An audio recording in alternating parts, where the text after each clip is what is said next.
ঠিক এক বছরের মাথায় ফিরল ভয়াবহ রেল দুর্ঘটনার স্মৃতি। গত বছর ২রা জুন করমণ্ডল এক্সপ্রেসের দুর্ঘটনার এবার ঘটনাস্থল উত্তরবঙ্গ। ফাঁসি দেওয়ার কাছে শিয়ালদামুখী কাঞ্চনজঙ্ঘা এক্সপ্রেসে ধাক্কা মারল মালগাড়ি।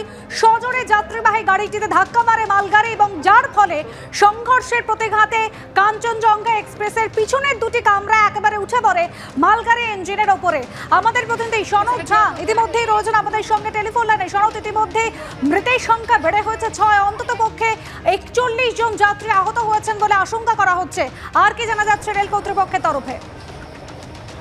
দেখো, এখনো পর্যন্ত ৬ জন মৃতদেহ উত্তরবঙ্গ মেডিকেল কলেজ হাসপাতালে নিয়ে যাওয়া হয়েছে। ৪১ জন আহত ভর্তি হয়েছে কিন্তু ইতিমধ্যে কিন্তু আরো কিছু আহত যাত্রী তাদের নিয়ে আসা হচ্ছে। এবং দুজনের নাম জানা গেছে। একজনের নাম হচ্ছে আশিস দে, উনি হচ্ছেন এই যে কাঞ্চনজঙ্ঘা এক্সপ্রেস তার গার্ড, এবং আরেকজন নাম পাওয়া যায়নি, তিনি এখনো পর্যন্ত পেছনে যে মালগাড়ি, সেই মালগাড়ির চালক ঘটনাস্থলেই মারা যায়, তার নাম কিন্তু এখনো পুলিশের কাছে নেই। বাকি যে ৪ জন যাত্রী মৃতদেহ এসছে তাদের পরিচয় কিন্তু এখনো জানা যায়নি। এবং ৪১ জন যাত্রী, তাদের মধ্যে বেশ কয়েকজন অবস্থা আশঙ্কাজনক রয়েছে। এবং এই যে ট্রেন মালগাড়ি পেছন থেকে ধাক্কা মারলো কি করে, ইতিমধ্যেই যেটা হচ্ছে যে পুলিশের সূত্রে জানা যাচ্ছে এই বৃষ্টির কারণে বিশেষ করে NGP টু আলুয়াবাড়ি যে রুট, এটা অটোমেটিক সিগন্যালিং হয়ে গেছে।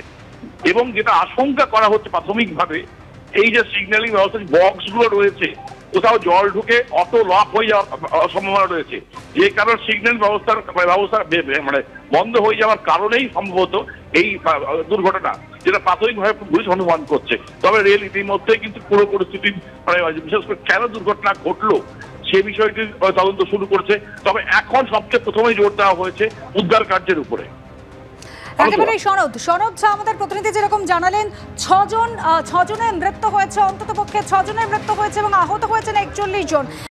কন্টেনার সার্ভিস একটা কন্টেনার ট্রেন যেটি ওভারশুট করে কাঞ্চনজঙ্ঘা 147-কে ধাক্কা মারে পেছন থেকে।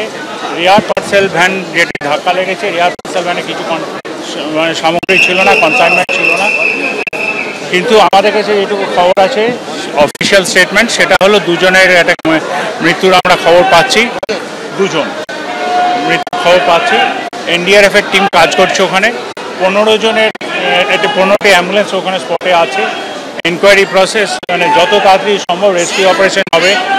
আমরা মালদা, আলুয়াবাড়ি, শিয়ালদা, হাওড়া বিভিন্ন জায়গায় আমরা হেল্পলাইন বুথ খুলেছি, যাতে যাত্রীদের যারা আত্মীয় স্বজন আছে তারা ওই ট্রেনে যারা যাত্রী আছেন তাদের খবর পেতে পারেন।